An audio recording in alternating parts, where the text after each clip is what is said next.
es importante, porque realmente no solo implica que es un problema de salud, sino que también ahora dándole un enfoque en la parte, si se puede decir, económico-social, constituye un problema, porque tenemos al paciente probablemente con una estancia hospitalaria prolongada, su proceso de recuperación va a ser mucho mayor y por lo tanto los costos que estos van a implicar se van probablemente a incrementar de manera significativa. Además del ausentismo pues, de esta persona que económicamente puede ser activa y que además va a faltar a su centro laboral y por lo tanto este círculo económico va a también menguar. Además, por supuesto, claro, sobre la preocupación que genera en la familia y en todos los demás. Muchas de estas complicaciones son patologías que se pueden manejar de manera conservadora, pero sí algunas pueden llegar a ser catastróficas que inclusive pueden llevar a una mortalidad al paciente.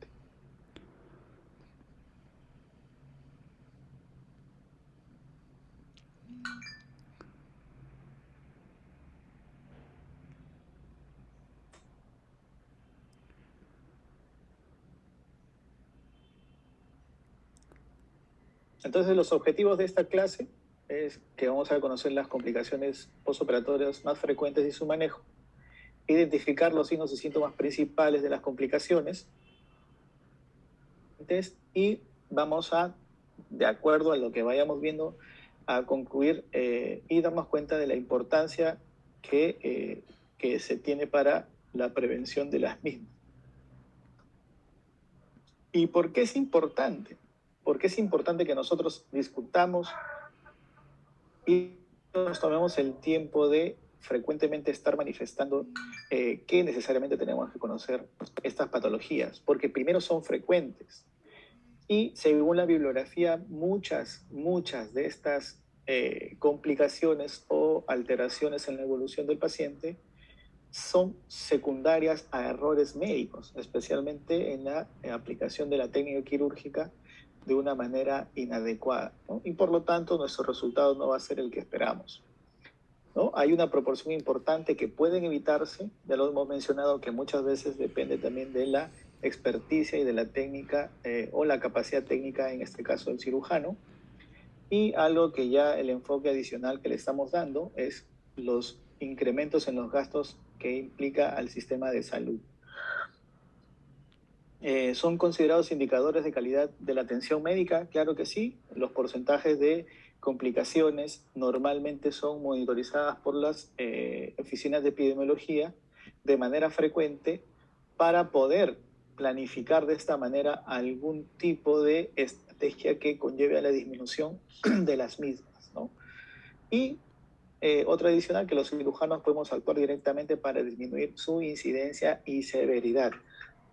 Por supuesto que sí, realizando una adecuada retroalimentación de qué es lo que ha ocurrido o qué evento pudo desencadenar esta complicación postoperatoria, podemos nosotros, entre comillas, planificar o tal vez ya de manera anticipada tratar de mejorar la técnica que podamos emplear o inclusive poder aplicar alguna estrategia que evite que este paciente vuelva a tener una complicación.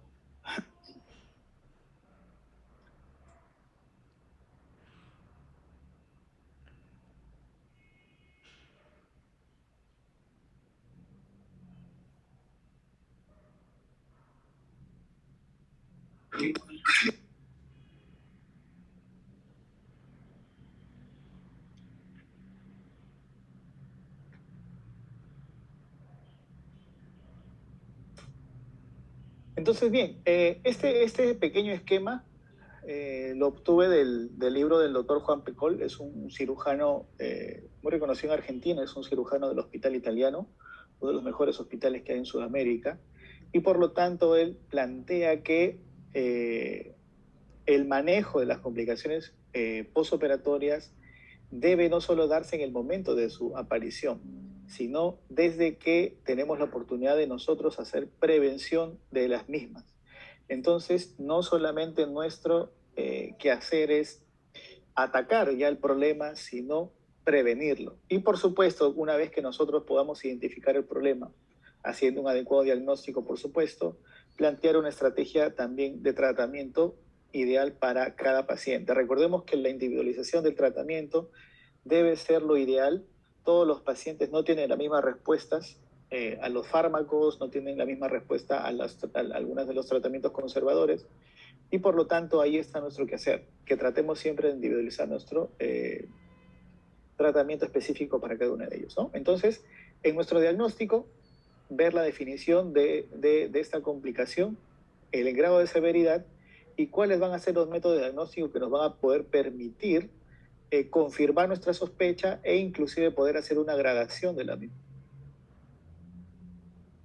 En cuanto al tratamiento, perdón,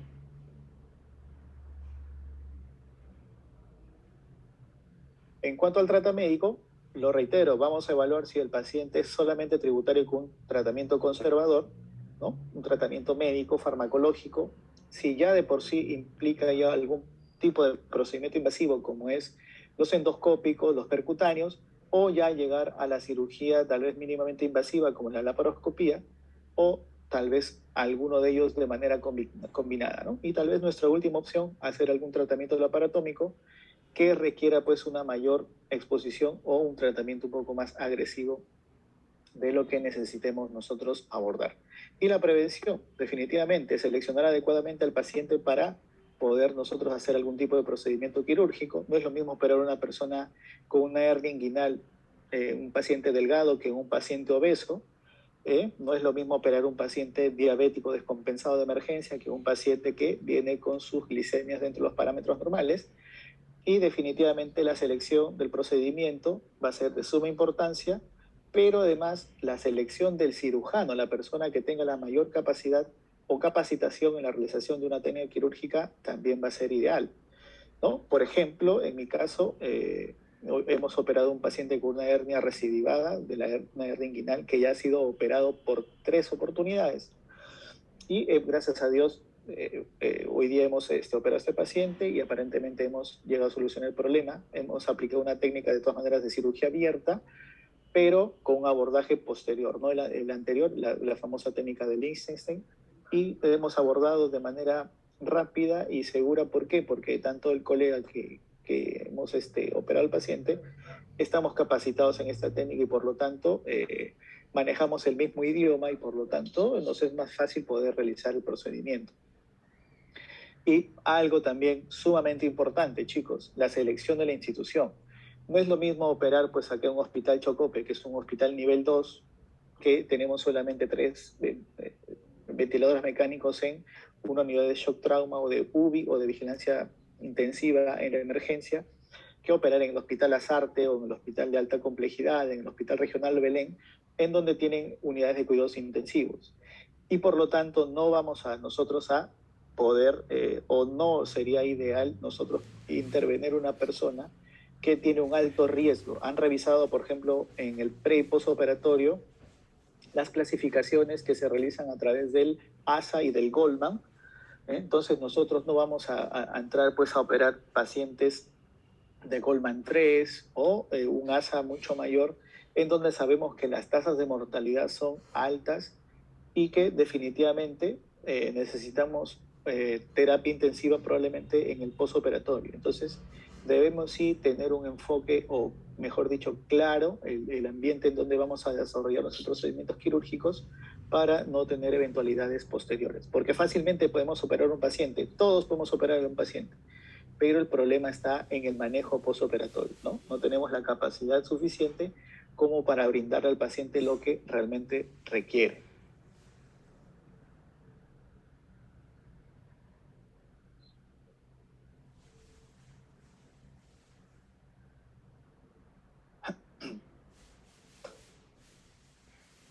Disculpen un poquito la demora porque tengo una Lentium 5.8.5 y además el internet realmente es un poco lento acá.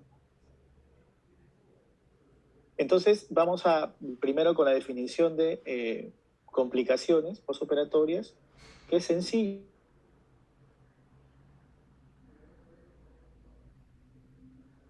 Normal en un paciente. Por ejemplo, un paciente que se ha operado de una colecistectomía laparoscópica y que a las horas de evolución comienza a presentar taquicardia, un poquito de sudoración profusa, disminución de presión arterial, que nos puede hacer pensar que este paciente está presentando una hemorragia postquirúrgica, ¿no?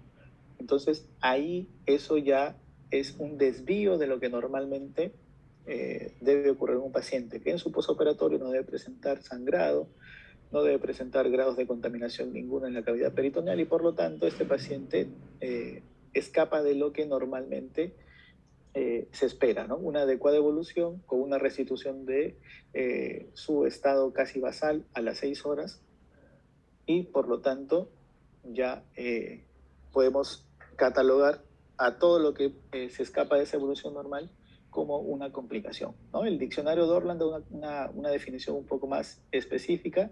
Es todo suceso patológico que sobreviene en el curso de la enfermedad sin ser propio de ella y que determina una agravación del enfermo o contribuye muchas veces a su muerte. Entonces, esta es una pirámide de la evolución natural, si se puede decir, de lo que ocurre con las complicaciones postoperatorias. Normalmente siempre a nivel local va a ocurrir un foco infeccioso que por el mismo proceso inflamatorio secundario pues a la agregación de células presentadoras de antígeno, que normalmente las mayores son los macrófagos, van a comenzar a liberar citoquinas, ¿no?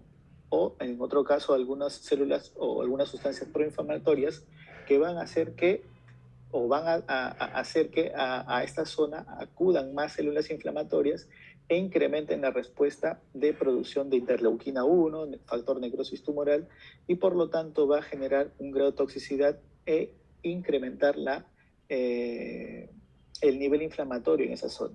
Ahora, si esta inflamación no se corrige, no se controla, nos va a llevar a algo mucho mayor, nos va a llevar ya a lo que conocemos nosotros como un CIRS, y posteriormente hacerse una manifestación ya más severa como es la sepsis. Entonces resumimos, inicialmente nosotros tenemos afectaciones locales que si no son controladas o identificadas de manera oportuna nos van a llevar a un proceso sistémico. Sepsis, sepsis severa en su evolución, shock séptico, una falla multiorgánica y definitivamente la muerte. Entonces, por eso es importante que nosotros podamos identificar de manera precoz una complicación para poder hacer un abordaje oportuno y correcto de estos tipos de pacientes con complicaciones. Ahora, ¿cómo se clasifican? Pueden clasificarse en función del momento en que se diagnostican, pueden ser una complicación intraoperatoria, una posoperatoria precoz, posoperatorias tardías, también en función al órgano que es afectado, biliar, renal, pulmonar, gastrointestinal, como quieran denominarlas, el área en donde hemos trabajado, y en función a su patogenia. Normalmente las que mayor problema nos van a originar zonas de origen infeccioso. Las hemorrágicas, si nosotros podemos identificarlas y abordarlas rápidamente, podemos nosotros hacer hemostasia, reposición de la volemia perdida y por lo tanto el problema puede quedar resuelto de manera definitiva. Sin embargo, recordemos que en las infecciones, los mediadores inflamatorios y la afectación sistémica son los que nosotros nos pueden conllevar a lo que hemos explicado antes en la famosa pirámide de la evolución natural de las complicaciones. Ahora, en función de sus consecuencias terapéuticas, esa clasificación sí es un poquito ya más específica, mayor, nos la da el famoso dos autores, que es Clavin con Dindon, en donde nos da una gradación del 1 al 5, en donde la definición se va a dar de acuerdo a la consecuencia terapéutica o el tratamiento que nosotros vayamos a implantar. En el grado 1, cualquier desviación del curso postoperatorio normal que no necesite tratamiento, ¿no? Pero sí incluye farmacoterapia, la utilización de analgésicos o antipiréticos, etcétera, ¿no? También se incluyen las infecciones de la red operatoria que se pueden drenar en cama de paciente. Acá, por ejemplo, tenemos las famosas infecciones del sitio operatorio, las que son superficiales, e inclusive tenemos a los seromas. Las de grado 2 son complicaciones que requieren tratamiento farmacológico distinto al primero, pero en donde se incluyen ya algunos abordajes diferentes, ¿no? Algunos necesitan tal vez transfusiones de hemoderivados o la necesidad de nutrición parenteral. Y las grados 3 son complicaciones que ya van a requerir tratamiento quirúrgico, sea endoscópico o por intervencionismo radiológico, en donde ya cada uno de los subtipos de la va a necesitar anestesia general, sin anestesia general, perdón, y el grado B con anestesia. La única diferenciación va a ser el tipo de anestesia, y la del grado 4 ya son complicaciones que ponen en peligro la vida del paciente, ¿no? Y requieren manejo en unidades de reanimación o de cuidados intensivos. La grado 4A hay disfunción de un solo órgano, y en el 4B ya hay disfunción varios órganos. Y por lo tanto, probablemente la mortalidad de aquí sea el resultado final en el manejo de los pacientes. Y el grado 5 ya aquí hay fallecimiento del paciente, y por lo tanto vemos una evolución no tan favorable. Ahora, un punto importante que debemos tener en cuenta es un signo que es muy frecuente y tal vez el que nos haga tomar muchas veces decisiones incorrectas. ¿Por qué lo digo incorrectas? Porque normalmente la fiebre es considerado secundaria a un proceso infeccioso, y vamos a darnos cuenta con un poquito la revisión más específica de que no es así. Y a través de esto inclusive tomamos actitudes no correctas. Por ejemplo, llega un paciente que posoperado de tanto o está posoperado en cama, en hospitalización, presenta fiebre. ¿Qué es lo que normalmente vamos a hacer? Vamos a pensar, vamos a pedir hemograma, vamos a pedir PCR, vamos a pedir una radiografía de tórax, una ecografía. Entonces, nos hace a nosotros incrementar los gastos, tal vez de manera innecesaria, en la atención de este paciente, y definitivamente esto va a conllevar a un abordaje totalmente erróneo. Entonces, la definición de fiebre es una temperatura mayor de 37,8 bucal y de 38 por vía rectal. Y es un signo frecuente en el posoperatorio. Pero recuerden este término, por sí sola no es considerada una complicación. Es un signo frecuente en el posoperatorio. Ahora, ¿qué tenemos que tener en cuenta? Que del 14 al 89 de los pacientes presenta fiebre en el posoperatorio, y que de este porcentaje, de este rango de pacientes, este rango de porcentaje, solamente del 2 al 13% realmente van a presentar un origen infeccioso de esta fiebre. ¿Ok? Entonces, para nosotros poder acompañar o tener una mayor sospecha diagnóstica, debemos tener en cuenta el momento de la aparición de la fiebre. ¿A qué me refiero? En el transcurso de las horas o de los días, ya nos van a poder brindar una orientación de lo que puede estar ocurriendo en nuestro paciente. Por ejemplo, en el primer día, el 80% de los pacientes que cursan con fiebre, la causa es no infecciosa. En el segundo día, el 73%, la causa sigue siendo no infecciosa. En el tercer día, el 65%, la causa no es infecciosa. Y en el quinto día, la aparición de la fiebre nos está indicando que más o menos hay un 50% de que ocurra o que sea la causa una infección quirúrgica.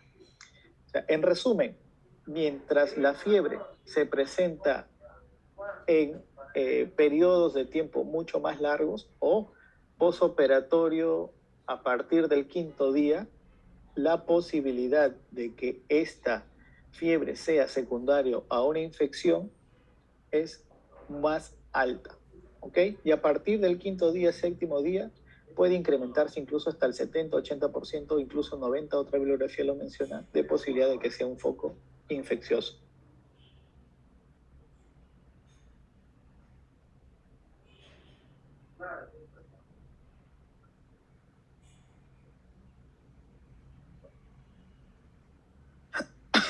Perdón.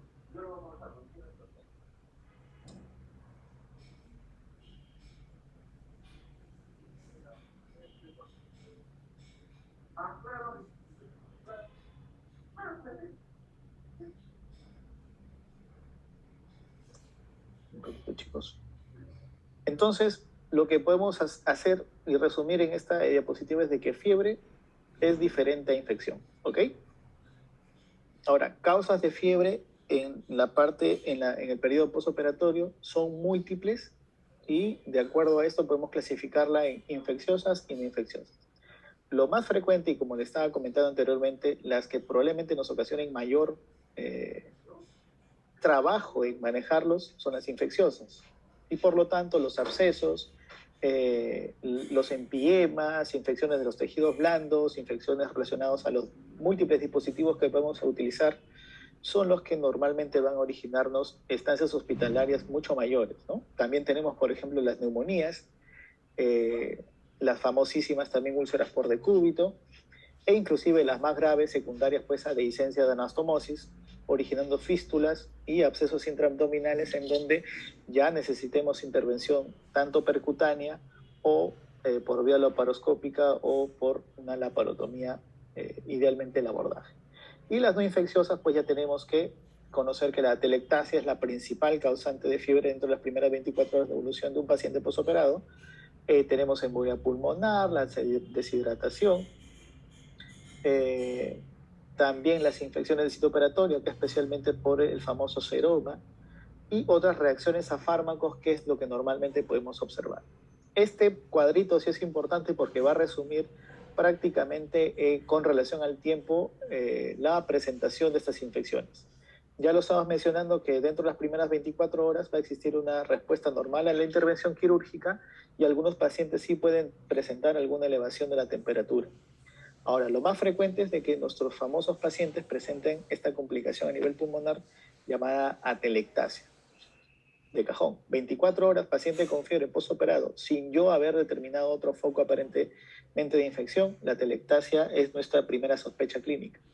Ya pasadas las 24 horas hasta las 48, ya podemos tener presente que puede existir neumonía, neumonitis, neumonía por aspiración, flebitis, y especialmente en las zonas de punción. Mayor a 72 horas, infección del tracto urinario, infecciones del sitio operatorio y también secundaria trombosis venosa profunda. Y los que ya tienen normalmente o son mayores de una semana o están entre el rango entre el quinto y séptimo día de presentación, lo primero que debemos sospechar es que son colecciones abdominales o exista dehiscencia. Este cuadro es extraído del libro del doctor Juan Pecol, como les comenté, este cirujano argentino, en donde tiene un libro sobre complicaciones postoperatorias abdominales, en donde hace un resumen, por ejemplo, del manejo de estos pacientes con fiebre. Paciente estable, lo que vamos a nuevamente manejar es un interrogatorio, una reanamnesis y utilizar el examen físico como estrategia principal. En algunas oportunidades será necesario tomar algunos exámenes de laboratorio y evaluar en su conjunto todo lo que hemos obtenido en esta primera reevaluación y ver si todo está normal, simplemente control, tratamiento sintomático y reevaluaciones diarias hasta poder identificar la resolución. Si nosotros identificamos dentro de nuestro examen físico o laboratorial algún hallazgo positivo, o sea, algo que no está dentro de los parámetros normales, nuestra actitud en nuestro actuar va a ser dirigida a encontrar zonas donde pueda haber un foco infeccioso, ¿no? Catéter, por ejemplo, ver si es que hay flebitis, cuánto tiempo está colocado el catéter, que normalmente debe estar máximo 72 horas, buscar síntomas urinarios, o si es que hay signos urinarios, pedir un examen de orinocultivos, y ante la presencia de algún síntoma respiratorio, la radiografía de tórax creo que es el examen mucho más rápido y accesible para todos, y por lo tanto nos va a dar una orientación diagnóstica más precisa, ¿no? Y de acuerdo a lo que nosotros hemos identificado, plantear un tratamiento, tanto antibiótico y otras estrategias adicionales, ¿no? Si el paciente febril tiene algún signo de alarma, ¿no? Lo que podemos hacer es también determinar con nuestro interrogatorio, examen físico y estudios complementarios, determinar si el paciente está dentro de los parámetros normales. Y por lo tanto tenemos la posibilidad de nosotros hacer estudios como una ecografía o una tomografía que como que tiene mayor sensibilidad y especificidad, nos puede dar con mayor precisión nuestra aproximación diagnóstica, ¿ok? Y normalmente iniciamos tratamientos empíricos antes de que nosotros podamos hacer algún tipo de abordaje, tanto percutáneo como laparoscópico o a través de una laparotomía. ¿Okay? También las complicaciones de las heridas quirúrgicas, uno de los más frecuentes y que creo que han revisado el día de ayer también es la infección del sitio operatorio, que se va definitivamente a desarrollar como consecuencia de la contaminación de los mismos microorganismos, ¿no? Normalmente, habitualmente aparecen entre el quinto y sexto día después de la cirugía, aunque también pueden hacerlo después. El 80-90% aparecen durante los 30 primeros días a la intervención y de esto encaja dentro de las definiciones que nosotros tenemos de ISO tanto superficial como profunda y de órgano-espacio. ¿Okay? La fuente normalmente son dos, una fuente endógena y una fuente exógena. La endógena, flora del paciente, que normalmente va a invadir o va a contaminar nuestra herida por la pérdida de la integridad de la piel, ¿no? O la pared de alguna víscera hueca que también puede producirse, perdón. Y la exógena normalmente va a ser secundaria pues, a la falla de la técnica estéril que nosotros realicemos en nuestro procedimiento quirúrgico. Y por lo tanto, quienes van a influenciar bastante aquí no solamente es la mano del cirujano, sino de todo el equipo que participa en la intervención, además del material, implantes, etcétera, y todo el proceso de esterilización que pueda implicar todo el proceso de preparación quirúrgica. Ahora, el día de ayer también ya revisaron las definiciones. Recordemos que la ISO superficial es una infección que tiene menos de 30 días y su principal manifestación van a ser locales, con enrojecimiento de la herida, dolor, edema local. Y la profunda la va a diferenciar ya con algunas manifestaciones sistémicas, ¿no? Especialmente la fiebre, hipersensibilidad, y ambas van a necesitar la intervención del cirujano para poder hacer la apertura de la misma, hacer irrigación. Ya en las profundas, perdón, van a ser necesarias muchas veces hacer el desbridamiento, y ya las más complicadas o un poco más, que necesitan un poquito más de cuidado, van a ser las órganos espacio, porque estas ya van a ser colecciones intraabdominales que van a manifestarse o van a hacernos sospechar de que pueda haber por ahí alguna dehiscencia a nivel abdominal o alguna fuga por ahí anastomótica, ¿no? Ayer justo comentaba con los casos clínicos con los compañeros, es de que normalmente cuando una ISO profunda no encontramos remisión del cuadro con las estrategias conservadoras que hemos estado planteando, es decir, apertura de la herida, lavado de la misma, desbridamiento, y vemos que no hay mejoría en la misma, nuestra primera sospecha es de que sí debe haber algo intraabdominal, que hay probablemente una colección o un absceso intraabdominal, y por lo tanto ya pasaría ya no de una ISO profunda, sino a ser probablemente una espacio orgánica. Entonces las manifestaciones clínicas son realmente muy evidentes. Por ejemplo, este es un paciente con una imagen en el lado derecho que ha sido intervenido probablemente por una lesión con alguna lesión dérmica, ¿no? Por ejemplo, también tiene una lesión dérmica, si se pueden fijar, en el extremo, en la cola de la ceja, perdón, probablemente por la sospecha de que esta lesión pueda ser maligna, y lo que se le ha realizado aquí es un colgajo de Lemberg. Entonces, fácilmente son identificables los signos. Acá tenemos eritema, sensibilidad, edema, y muchas de ellas, algunas de veces, ya por tanta tensión, van a comenzar a supurar de manera espontánea, ¿no? Y a la palpación vamos a encontrar una zona blanda fluctuante que nos va a indicar que probablemente bajo esos tejidos hay secreción purulenta. Y un porcentaje de ellos, alto, un bastante porcentaje, diría yo, van a presentar elevación de la temperatura. ¿Qué factores de riesgo? Vamos a tener 3 factores importantes, los relacionados al paciente, los factores ambientales y los relacionados con el tratamiento que se le ha dado al paciente, ¿no? Los factores relacionados con el paciente y que nosotros debemos sí tener en cuenta porque van a ser nuestras poblaciones que vamos a ver frecuentemente en nuestro día a día hospitalario, son pacientes que tienen desnutrición, pacientes que tienen obesidad, pacientes diabéticos y algo muy importante, también pacientes que tienen anemia y adicionalmente, perdón, eso también es importante, muchas veces no lo tomamos en cuenta, pacientes fumadores, ¿no? Por sus niveles elevados, en este caso de monóxido, que también van a implicar hipoxia, isquemia en los tejidos y por lo tanto una adecuada cicatrización o alteraciones en la formación de colágeno y por lo tanto fracaso muchas veces en el proceso de cicatrización.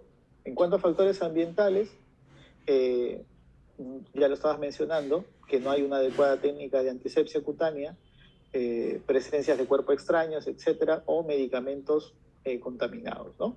Factores relacionados con el tratamiento, inadecuados procesos de drenajes, a veces los drenajes mismos por cercanía pueden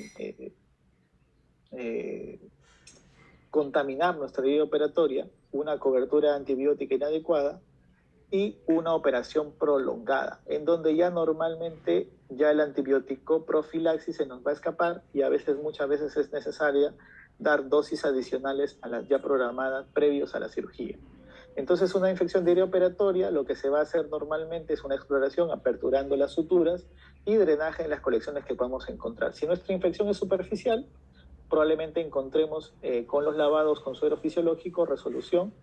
Y si vemos nosotros que, por ejemplo, una herida superficial, su evolución es desfavorable o evoluciona a una infección un poco más severa, lo que tenemos que altamente sospechar, y ya lo estaba mencionando anteriormente, es de que pueda haber algún tipo de complicación intraabdominal. Estamos hablando de un absceso o tal vez una peritonitis postoperatoria. Entonces, aquí nuestro paciente, si está en condiciones estables, podemos nosotros utilizar imágenes, ¿no? Como la tomografía computarizada para determinar si existe a nivel intraabdominal alguna colección o signos sugestivos que nos hagan pensar de que el problema está allí. Y por lo tanto, si nosotros vemos que es un absceso abdominal, tenemos estrategias, como ya lo estaba mencionando, como el drenaje percutáneo o realizar una cirugía laparoscópica para poder drenar el absceso, ¿no? Y si es una peritonitis, ya necesariamente tendríamos que hacer una reintervención quirúrgica, ya sea con laparoscopía o con laparotomía. Y de igual manera, la infección profunda, que no vemos que hay una evolución adecuada, estos pacientes nuevamente van a tener que ser reexplorados y ver la posibilidad de que hay un foco alimentando esa famosa herida aún. Otra de las complicaciones frecuentes y menos nocivas en comparación a las infecciones de sitio operatorio son los seromas, ¿no? Que por definición son acumulación de grasa líquida, suero y líquido linfático predominantemente bajo la incisión. Ahora, son complicaciones, como ya lo estaba mencionando, más benigna tras una técnica quirúrgica. El líquido normalmente es claro, amarillento, viscoso y se va a localizar en la capa subcutánea justo por debajo de la dermis. Es más probable que se produzcan cuando creamos colgajos cutáneos amplios, como en las mastectomías, en las disecciones axilares o inguinales, perdón, en la reparación de grandes hernias ventrales, como vemos en la imagen del lado derecho, o cuando utilizamos mallas protésicas grandes, ¿no? Las de PTFE o el politetrafluoroetileno, que se emplean en la reparación de estas hernias ventrales gigantes. Por ejemplo, acá en la imagen del lado derecho, acá podemos ver que se han realizado colgajos cutáneos muy amplios, probablemente esta sea una ventración gigante con una pérdida de domicilio, y lo que se ha hecho es abordar con una técnica de separación de componentes para poder reducir la hernia y poder nuevamente tener la posibilidad de afrontar los tejidos, especialmente las fascias, y darle un soporte o un refuerzo con la malla, que es un cuerpo extraño que va a originar también una respuesta inflamatoria con los tejidos que estén en contacto. Por lo tanto, estos pacientes van a tener una alta probabilidad de generar un seroma. Entonces, aquí la estrategia con estos pacientes va a ser la utilización de drenajes para poder nosotros evacuar esa secreción y evitar de que pueda haber una manifestaciones, como lo estaba mencionando anteriormente, ven, entre comillas, esa pequeña gotita amarilla que se produce normalmente, una producción, perdón, espontánea de la herida. Es como algunos pacientes se lo van a referir como que la herida le llora, y van a notar algunos signos flogóticos, ¿no? Que es una tumefacción bien circunscrita, una molestia a la palpación y lo que está mencionando, esa secreción viscosa amarillenta, como si fuera un aceite de la herida operatoria a través de un pequeño orificio en uno de los extremos de la herida.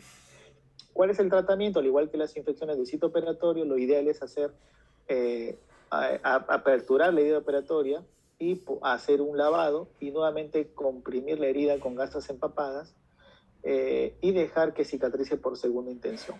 Cuando las lesiones son mucho mayores, lo ideal es incluso dejar algunos drenes aspirativos para que estén evacuando constantemente la secreción y dé la opción de que pueda cerrar fácilmente con segunda intención en menor tiempo. Y ya lo estaba mencionando que la estrategia ideal para que estos pacientes no generen estos famosos seromas es la colocación de drenajes. Aquí lo más común, por ejemplo, tenemos las famosas abdominoplastías también, en donde generan colgajos grandes, inmensos, en donde tengamos que utilizar estos drenajes. Los hematomas también son una de las frecuentes complicaciones. Por ejemplo, si es una paciente, la imagen del lado derecho, una paciente que se ha sometido a una abdominoplastía y que una técnica inadecuada de hemostasia antes del cierre ha ocasionado que la pared tenga esas características, ¿no? Entonces, es la acumulación anormal de sangre, habitualmente la capa subcutánea de una incisión reciente, ¿no? ¿Y cuál es el riesgo potencial de estos pacientes? Es de que estos pueden sobreinfectarse, ¿ok? Aquí técnicamente no ha ocurrido una hemostasia adecuada, o algún paciente no ha sido estudiado de manera adecuada o no se ha tomado las medidas preventivas adecuadas. Por eso es importante que nosotros en nuestro preoperatorio veamos si el paciente tiene algunos trastornos de coagulación o toma alguna medicación que altere esa coagulación normal, ¿no? Por ejemplo, los antiagregantes plaquetarios como la aspirina o clopidogrel y con otros anticoagulantes como heparina, ¿no? Además de los antagonistas de la vitamina K como la famosa warfarina en pacientes que tienen problemas cardíacos, especialmente arritmias, ¿no? El fallo agudo de la herida también es otra importante complicación que puede constituirse una urgencia, ¿no? Es la separación postoperatoria de los estratos tanto musculares como aponeuróticos abdominales y que puede originar una complicación severa que nos pueda llegar a reintervenir, especialmente a las famosas evisceraciones, como lo pueden ver en esta imagen, ¿no? Normalmente el 1 al 3% de los pacientes que se someten a una operación abdominal van a padecer de esta complicación y normal puede presentarse entre los 7 a 10 días después de una cirugía. Y el principal causante de esta complicación son errores técnicos. Y muchas veces las infecciones de las heridas en profundidad son las causantes. Entonces estamos hablando de infecciones de sitio operatorio profundas que no hemos podido controlar de manera adecuada o hemos hecho un desbridamiento extenso de los tejidos. Entonces estos pacientes tienen alto riesgo de evisceración y por lo tanto, como lo mencionaba anteriormente, van a tener la necesidad de reintervenirse inmediatamente para regresar los órganos a la cavidad abdominal. Y por lo tanto va a incrementar el riesgo de infección quirúrgica y de una hernia incisional en un futuro. ¿Qué factores están asociados? Ya lo mencionaba, el principal son los errores técnicos al cerrar la aponeurosis, ¿no? Algunas cirugías de urgencia, infecciones intraabdominales, edad avanzada. Recordemos que en la edad avanzada ya tenemos pacientes que tienen ya cierto grado de hipoxia, hay desnutrición, ¿no? Y sus tejidos, por supuesto, sus tejidos de sostén, el tejido conectivo no va a ser el mismo en comparación a una persona más joven, ¿no? Especialmente va a tener alterado el colágeno. Las infecciones de herida operatoria, ¿no? Va a ser muy importante factor también para que estas heridas fracasen. Aumento de la presión intraabdominal. Definitivamente el incremento de la presión abdominal va a hacer que probablemente las suturas vuelen y por lo tanto se abran los aponeurosis que hemos llegado nosotros a afrontar en el cierre de la pared. Obesidad, consumo de corticoides, dehiscencia de las heridas previas, el estado nutricional, ya lo estaba mencionando, también es importante, malnutrición, radioterapia, quimioterapia y trastornos sistémicos como la diabetes mellitus 2, muy en especial. La prevención, definitivamente, si uno de los factores principales es la técnica quirúrgica o errores en la técnica quirúrgica, debemos sí reforzar en este aspecto. Entonces, los detalles técnicos deben ser centrados especialmente en el cierre de la fascia, ¿no? En donde debemos incluir una adecuada separación entre los puntos de sutura, dar una adecuada profundidad en cada punto, tener una relajación correcta de la pared abdominal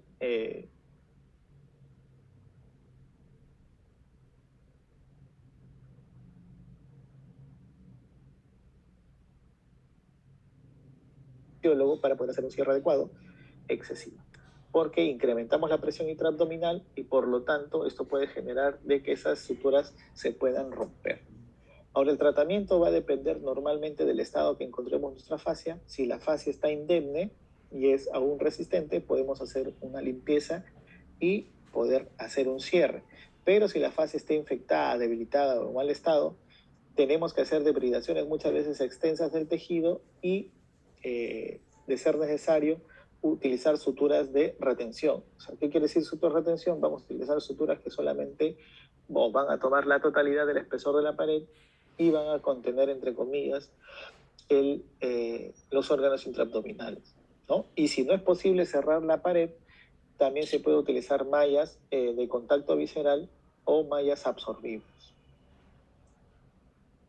Las complicaciones gastrointestinales tal vez pueden ser una de las más frecuentes y tal vez las que originalmente pueden traer confusión y problemas en el diagnóstico. Uno de los principales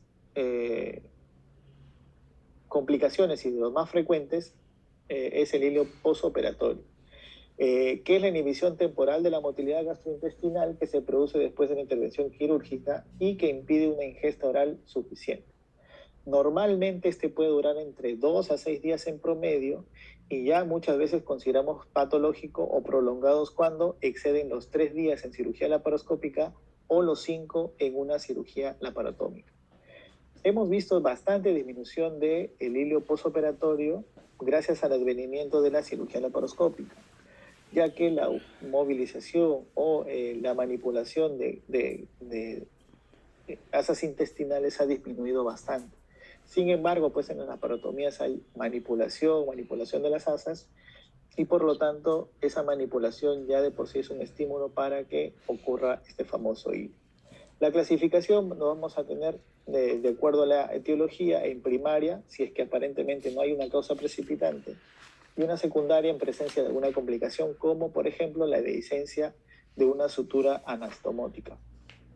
La extensión tipo 1, todo lo que corresponde al tracto gastrointestinal, todo el tracto gastrointestinal está paralizado y sus manifestaciones va a ser como náuseas, vómitos y ausencia de tránsito intestinal.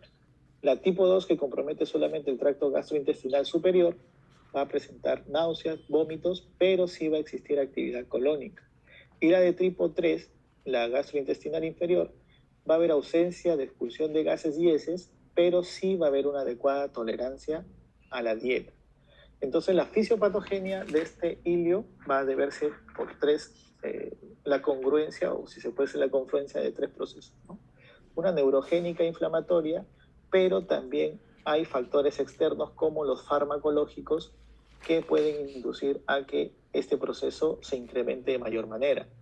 En la parte inflamatoria es la responsable del mantenimiento del hilio por mucho más tiempo, ya que este hilio se va a definir, se va a producir de manera casi inmediata como respuesta neurogénica. ¿Okay? Aquí lo más importante es que nuestro hilio, por la parte inflamatoria, va a ser la que va a agravar, si se puede decir, la condición, o va a dar o va a producir que dure mucho más tiempo. Entonces, la manipulación intestinal, el daño tisular va a originar activación de células inflamatorias como macrófagos, mastocitos, monocitos, y van a producir citoquinas proinflamatorias, prostaglandinas y óxido nitroso. Y ahora recordemos que estas sustancias, especialmente el óxido nitroso, va a originar inhibición de la contractilidad del músculo liso intestinal y por lo tanto nos va a llevar a ese famoso hilio, además de edema de la pared intestinal. Ahora, recordemos que mencionamos que también hay un factor extrínseco que son los fármacos que normalmente utilizamos en el intraoperatorio o en el posoperatorio. y dos de ellos son los los que van a tener mayor influencia sobre este estado del hilio. Uno de ellos es los opiáceos, lo que normalmente, o el que más frecuente utilizamos es tramadol.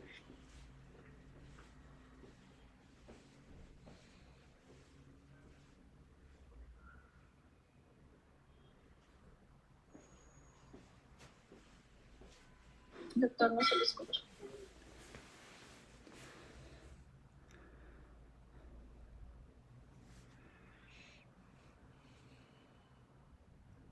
Un poco más y por lo tanto conllevar pues a que estos pacientes se intensifique el hilo secundario a la manipulación de las asas intestinales.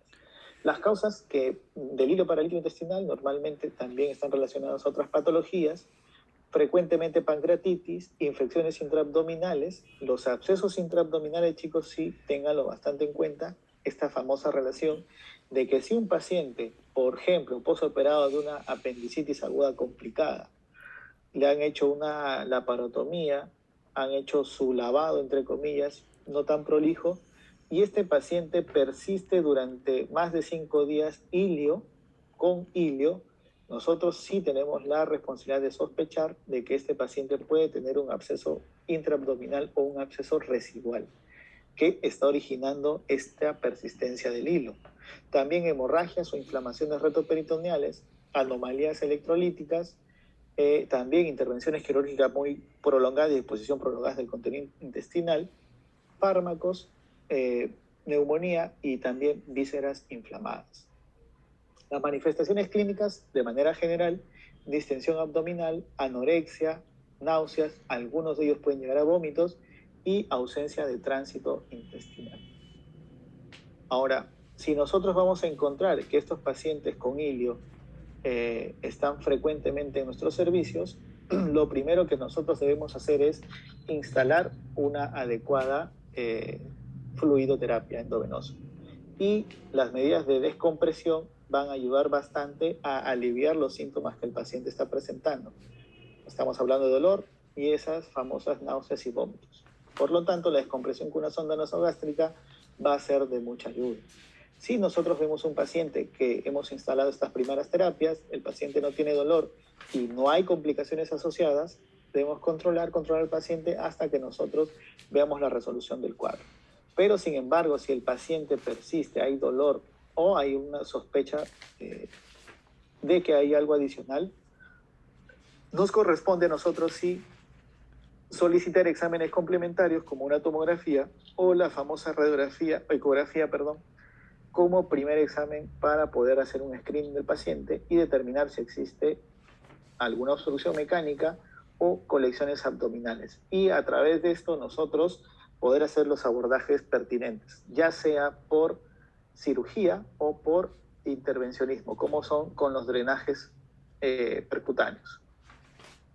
La dehiscencia de la sutura tal vez llega a ser una de las complicaciones más problemáticas y de mayor reto para manejar a los cirujanos.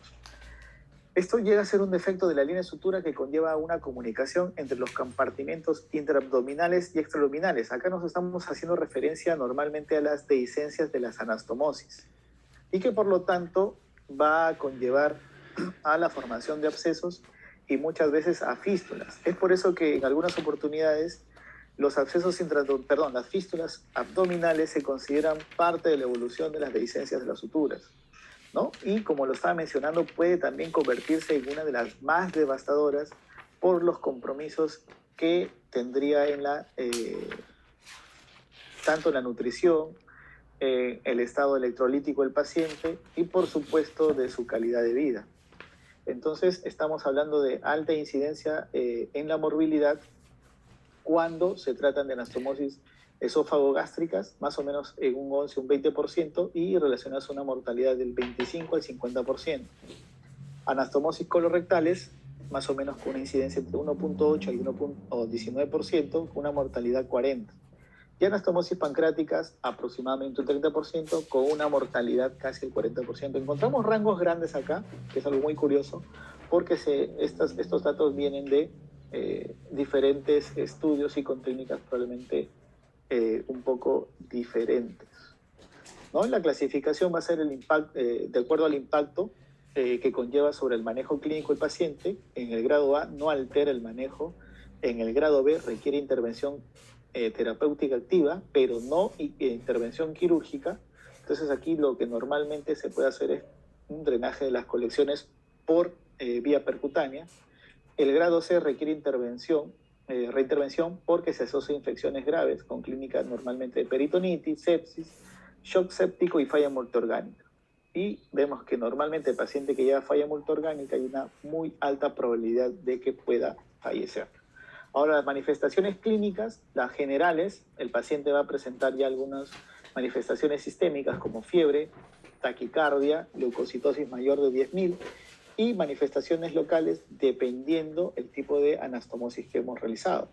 Las gastroesofágicas normalmente van a presentar sepsis, distrés respiratorio y muchas de ellas mediastinitis, ¿no? Algunas cirugías en donde se han realizado, por ejemplo, alguna resección gástrica y se ha hecho una anastomosis, por ejemplo, en las famosas cirugías de bypass, ¿no? Las colorectales, como manifestaciones precoz, peritonitis, incluso el paciente puede llegar a presentar shock séptico y falla multiorgánica. Es diferente la mortalidad que presenta un paciente con una fuga o una dehiscencia de anastomosis intestinal delgada que del intestino grueso o del colon, porque recuerden que el contenido es fecal y por lo tanto el grado de contaminación y la respuesta es brutal. Las tardías sí vamos a encontrar febrícula e ilio prolongado. Entonces, en las dehiscencias anastomóticas debemos tener en cuenta si el paciente está asintomático o sintomático. Si es asintomático, el paciente debemos manejar de manera conservadora y hacer controles frecuentes. Si el paciente es sintomático, debemos hacer reanimación inicial. Entonces, ¿a qué nos referimos con reanimación inicial? Normalmente el paciente aquí se va a llegar a descompensar, por lo tanto tenemos que rehidratar, tenemos que llevar casi a lo basal al paciente. Iniciar antibiótico terapia de amplio espectro y poder hacer una evaluación clínica correlacionado con estudio de imágenes. Normalmente, ya lo reitero, la tomografía abdominal con contraste para nosotros es de suma ayuda para determinar colecciones intraabdominales, la presencia de fístulas o algunas signos sugestivos también de peritonitis. Y de acuerdo a lo que nosotros encontremos, vamos a determinar cuál va a ser la mejor terapia para nuestros pacientes. Ahora, la parte de la prevención aquí es sumamente importante y esto nuevamente reitero, la preparación del paciente y la mano del cirujano van a tener bastante importancia. En cuanto al paciente, nosotros tenemos que deseleccionar de manera adecuada y estudiar de manera adecuada al paciente. Un paciente con desnutrición va a tener una alta probabilidad de que esta falla de la anastomosis aparezca. Entonces, aquí debemos nosotros solicitar, por ejemplo, a nuestros pacientes proteínas totales y fraccionadas y ver en especial el valor de la albúmina.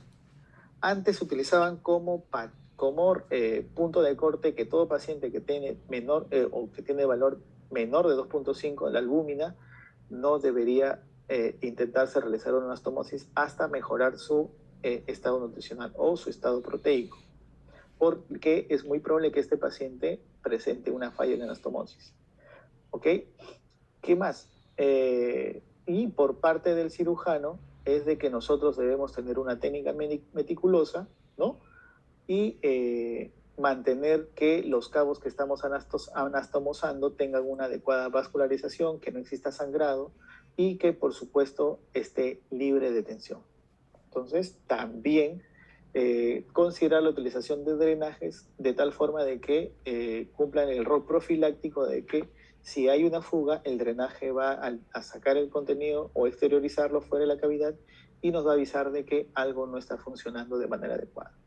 Otro también de las complicaciones abdominales son los abscesos y colecciones, ¿no? Por definición, toda la colección localizada de líquido que se evidencia en la cavidad abdominal en el postoperatorio, ¿no? Es una complicación más frecuente superada por la infección del área operatoria. Y sus manifestaciones clínicas va a ser fiebre, ilio postoperatorio prolongado y dolor abdominal.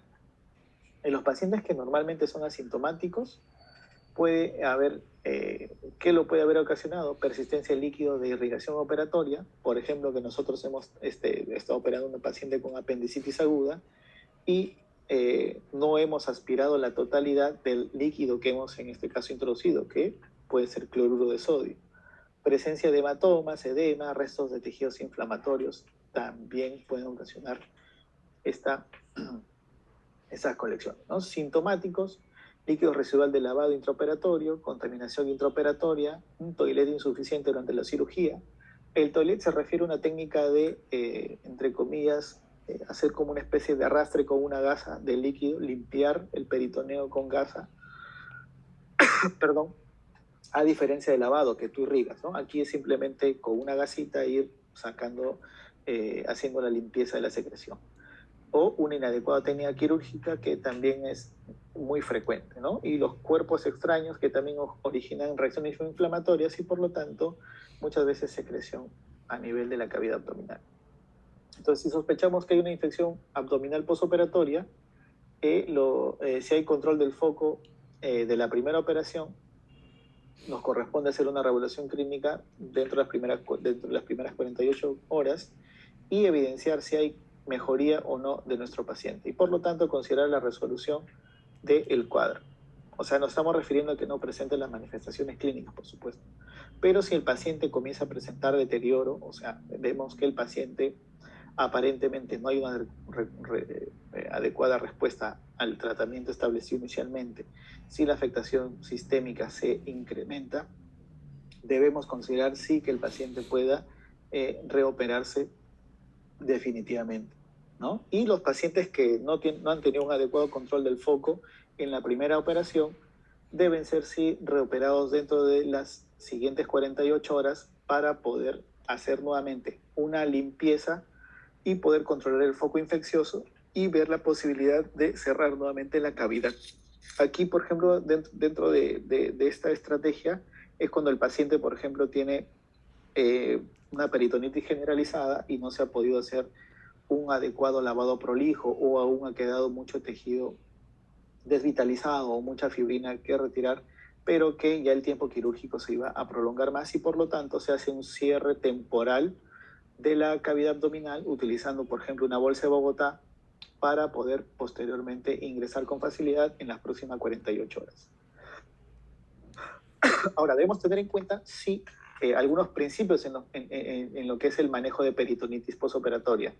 Estamos hablando de todo proceso inflamatorio que ocurre a nivel de la cavidad y que además hay secreción. Y esto está pues determinado desde hace muchísimos años por Kocher, en donde nos daba principios básicos para poder nosotros abordarlo, especialmente en la parte quirúrgica. Dentro de las medidas de soporte, lo que siempre vamos a tratar de hacer es combatir la hipovolemia o el shock y mantener una adecuada oxigenación tisular. ¿Okay? Manejo antibiótico, soporte de las fallas orgánicas, un adecuado soporte nutricional y aquí sí vienen ya los famosos principios, ¿no? El tratamiento quirúrgico. El primer principio es reparar, que es controlar el control de la fuente de la infección. Si es una apendicitis, extraer el apéndice.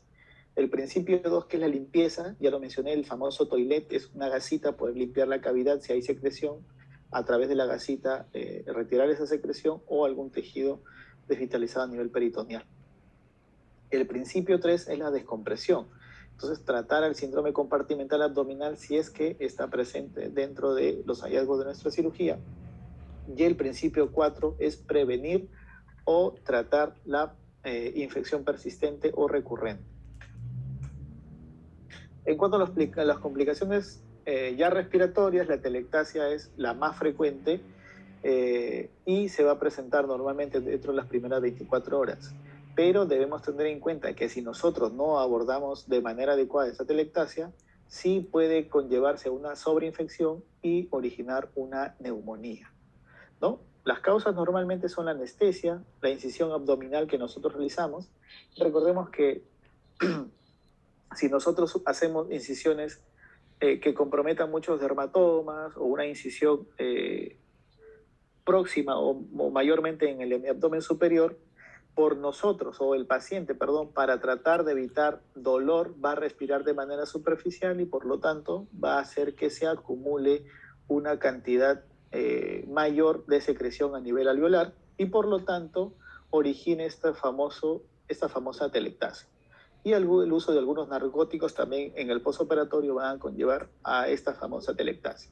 Ahora, ¿cómo van a ver ustedes radiológicamente a esta atelectasia? Vean esa famosa radiopacidad muy bien delimitada, circunscrita en el emitor izquierdo, muy precisa y muy limitada. Al igual también en la otra imagen del lado derecho de la computadora, en donde se ve una radiopacidad en el emitor superior derecho, también muy bien definida y muy bien limitada. Ahora, la neumonía también es la tercera causa de infección hospitalaria después de la urinaria y de la infección del sitio operatorio. Y normalmente los microorganismos más comunes son Pseudomonas, Klebsiella, Protus, Enterobacter y el famoso Streptococcus. Ya sabemos las manifestaciones clínicas, pacientes con fiebre, tos productiva, disnea, dolor pleurítico y normalmente el famoso esputo purulento y otras veces el famoso esputo herrumbroso. Tratamiento, lo ideal es utilizar una cefalosporina de tercera generación, algo que nos brinde una cobertura amplia. Y también complicaciones renales y de vías urinarias, la retención urinaria también es algo que vamos a ver, y va a ser la imposibilidad de evacuar la vejiga, ¿no? Que está llena de orina. ¿Y cómo se va a manifestar? Malestar continuo y sordo a nivel hipogástrico, dolor intenso, distensión y matidez en hipogastrio, ¿no? Y lo que debemos hacer normalmente es realizar un sondaje si el paciente no es capaz de orinar después de un periodo de 6 a 7 horas posteriores a la cirugía.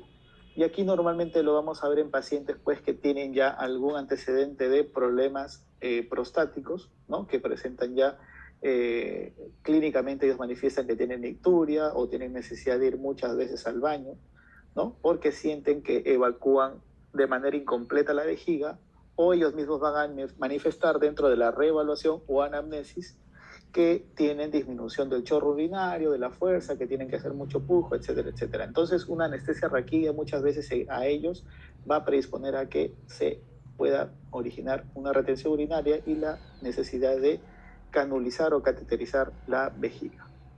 La insuficiencia renal aguda, también una disminución brusca de la excreción renal que da lugar a la acumulación excesiva de residuos nitrogenados, y más frecuentemente vamos a ver otras intervenciones de cirugía vascular mayor, trasplantes, cirugía de derivación pulmonar, cardiopulmonar, cirugías abdominales importantes a shock, pacientes que estén sépticos o que tengan shock séptico y intervenciones urológicas mayores, ¿no?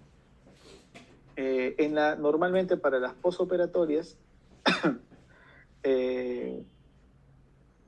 vamos a ver las causas que pueden ser los de entrada o las famosas perrenales, la renal y la posrenal. O sea, la perrenal, todo lo que implica antes de llegar hacia el riñón. Estamos hablando, por ejemplo, de septicemia, episodios de deshidratación secundarios a hipovolemia, ¿no? Contracción del volumen intravascular, hemorragia, deshidratación, etcétera, etcétera.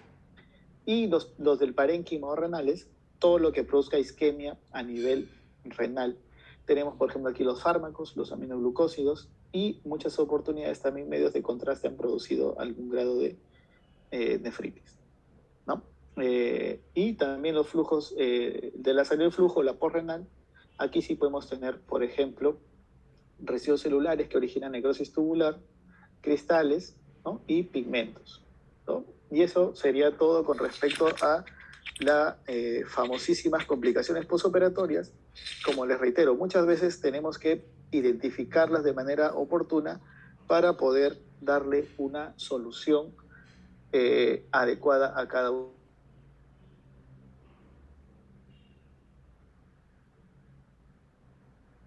de ellas y evitar que nosotros tengamos con respecto a este tema, chicos.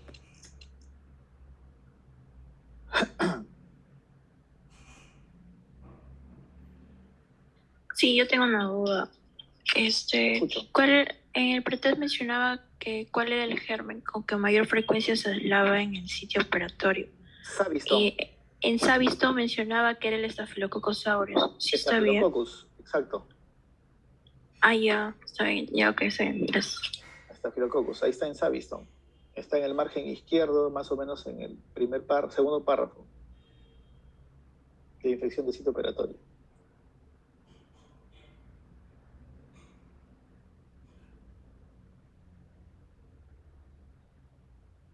Bueno, si no hay más preguntas, chicos, los dejo.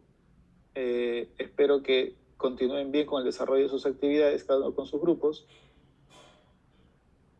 Gracias, doctor. ¿Ok? Un fuerte abrazo para todos, cuídense. Gracias, doctor. Gracias, doctor. Doctor.